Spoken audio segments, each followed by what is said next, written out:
Il est 11h ce samedi 1er juin 2026 à Kitutu, chef-lieu de la chefferie de Wamouzimu. L'atmosphère est calme. Depuis son bureau, Sa Majesté Mohamed Longangeka Trebemba Kampangala Sacristion, représenté par son secrétaire administratif et chef du personnel, Maître Jacques Hassan Moutoumboa, se dirige vers la salle de réunion où se tient la session du Conseil élargi de sécurité. La rencontre débute par une prière, suivie de l'exécution de l'hymne national et de la présentation des participants. Prenant la parole, Maître Jacques Hassani présente d'abord la restitution du Conseil élargi de sécurité tenu à Mwenga le 20 juillet dernier.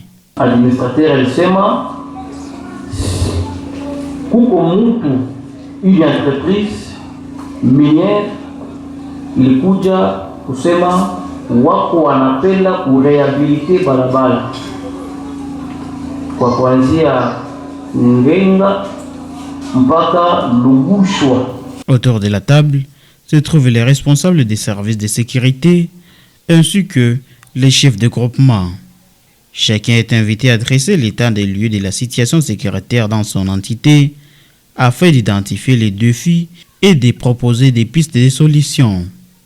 Les participants écoutent ensuite la délégation de la Commission nationale des mines venir échanger avec les autorités locales sur les questions liées au secteur minier. Les débats portent également sur les accidents de la circulation routière enregistrés dans la chefferie.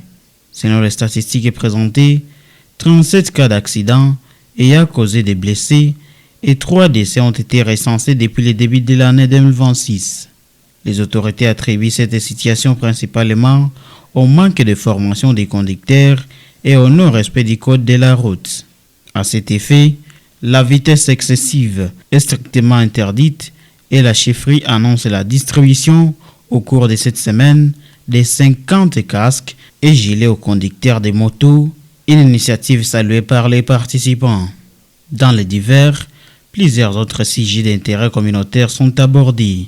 Les autorités rappellent que les refus d'accepter les billets des banques légèrement déchirés est interdit et préviennent que toute personne qui s'y livrerait s'exposer à des sanctions conformément aux dispositions en vigueur.